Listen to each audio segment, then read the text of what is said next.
what you have in store for me.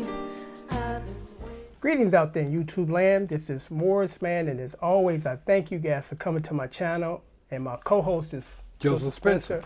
And today what we're going to talk about is something, because what we try to do on this show is talk about things that most people don't want to talk about. And it's important. And we're going to entitle this video, Black Folks, Stop Calling the Police on Your Family. Now, what I mean by that is this, but before I say this, I'm going to say this because I don't want nobody to think that I'm picking on the police, because I'm not. You know, the average police officer gets up every day and serves and protects the community, and we're very thankful for you guys protecting our neighborhood and keeping us safe. Now, there, of course, always going to be some bad apples in any situation where you're a police officer or a postman or whatever, that you're just not compliant to how you're supposed to act. But we are, not talking about the hardworking, honest, I go to work and do my job well, law enforcement people. So the reason why we said this topic as far as please stop calling, Black folks, please stop calling the police on your family members, because I know things change. And when I was growing up, it was real simple. Anything personal that was in our family stayed in our family. We didn't call the police and send them out to deal with our family members an issue. That's totally different when you do honestly believe that your life is at risk or, in danger. But for you men, now for the women, I understand that your son is 6 feet tall, 240 pounds. And black. Yeah. Cold black. Right. But, you men, you need to check your kids and keep your children in line. Because there's some people, and here's the situation. There was a news story in Chicago, I think this might have been several months ago, where this man called the police on his son who was having some type of mental episode. He called the police. Then the neighbor that lived in the building opened the door for the police when they came, and she was immediately shot and killed. Then they shot and killed the boy because they say, young man, because he's willing to bat. Now, what most people don't realize is this. When you're in the academy becoming a police officer, you've been taught and trained to do this. When that gun comes out that holster, it's to inflict deadly force. Not shoot you in the arm, shoot you in the leg. So when you see that gun out, it becomes that serious. So again, most of us don't know that. But again, when we were kids or when we were growing up, Joe and I, the deal was this. Father said this and grandfather said, and they meant it.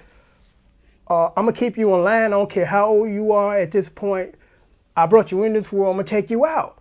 But you got some people that, they haven't done a good job with their kids. And then here's another issue.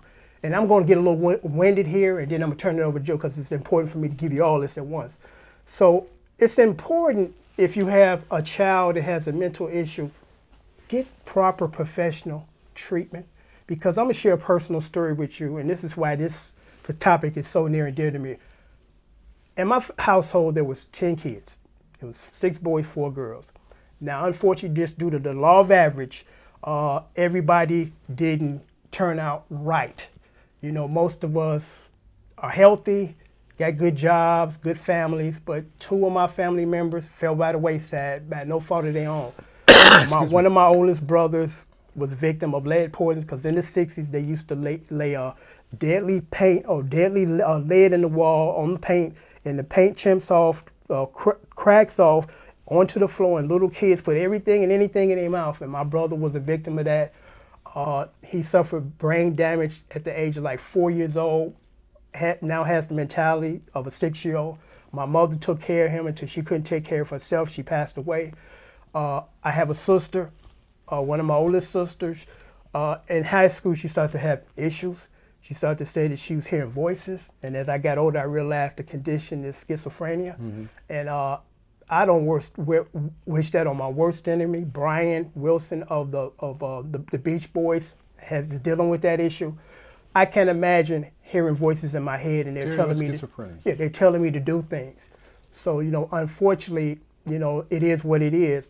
And one day my mother told me that she woke up in the middle of the night and my sister was standing over her with a knife. And my mother talked her off down, so to speak. And some people said, "Why didn't you call the police?" And my mother made this statement, and I'll never forget it, Joe. She said, "I would have rather had my daughter kill me than I call the police and have the police kill her." Because she understood that my sister had issues, and we was always trying to get her to have the best professional care because that's not something you can do it in your house. You know, you got to go to the doctor. They got to diagnose you, perhaps give you proper medication, kind of make your life a little better as far as quality. You know, so people that have these types of issues with their children, seek professional care. Don't call the police because the police are not psychologists or psychiatrists. The only thing they could do is either lock you up or take you out and put you somewhere else. Because years ago, what policemen used to do when you called them and say, hey, I got somebody here to having mental episodes, they would come and knowing already when they're on their way how to deal with this because they know what they're dealing with and properly restrain you, not shoot and kill you, and then take you to a hospital facility. Now, unfortunately, they take you to jail because back in the 50s, there used to be hospitals, whole hospitals, geared towards treating people with mental illness. Now, all of a sudden, unfortunately, it went from an entire big building to a wing in one building and then a room or a floor in one hospital. You know, so they've cut down on the facilities for these unfortunate people to go to get treated. You know, and you know that's why it's very important that we don't just wimp out and call the police and let them handle this because they don't know what they're getting into when they come. Sometimes they don't know how to deal with this other than using deadly force. So that's why it's important for us, especially as Black folks, that if you have a child that's dealing with mental issues, please get them the proper professional care. Because the solution is not calling the police on 911, you know. So turn over to Joe. When I was what a are your kid, thoughts? the mental thing in the police, they literally would send out the guys in the white jacket first. Yep, I was just thinking that today. And the police came there for backup. There you go. You know, I found out later that these guys, I used to think they were just ambulance drivers, but they weren't. They were trained nurses. Yeah. You know, and like I watched that whole thing degenerate between the 50s and the 70s and 80s. And I've had incidents in my house where when I was a kid, my sister got hold of a shotgun and said she was going to kill everybody in the house with me. You know, the police wasn't called. My uncles came over. And talked it down. And she left. You know, the shotgun wouldn't fire. Oh, okay. She shotgun. The shit was deep. I was about 8, 7. Because let me just interject and you can continue. It's unfortunate that the guy that called the police and triggered these series of events I'm trying to work up to that. as a result of that innocent woman who had nothing to do with it. She wasn't even related to these people. She was just living in the building and opened up the door and got shot by the police. And unfortunately, there were no charges given towards that officer. No. I'm like, the worst case scenario is, of course it was an accident. He didn't come there with intentions on killing, especially an innocent bystander. Nope. But the worst case scenario is he should at least got fired. Because when you make that monumental mistake, 2 people. you shouldn't be working. This ain't your profession. You know, this is a major mistake. But when you live in a society where I don't care if you're Black or white, and there's a big Black man. For some reason, they feel that big Black men are more dangerous than brown-skinned Black people or light-skinned Black people. I guess we look like King Kong to certain people. I know some people who are Black and scared of real dark, huge men. And that's a good point. Yeah, you know, because like you said, the layers and the shades of your skin really kind of sometimes depend on the quality of how you're going to be treated by others and how you your misconception of you because of your complexion. That's a good point. You're right. We have in our heads that the darker a Black person is in the United States, the darker, the more barbaric they are. It comes from the slavery days. You got to be put in chains or killed if he's not in chains. Yeah. So it's a society thing also.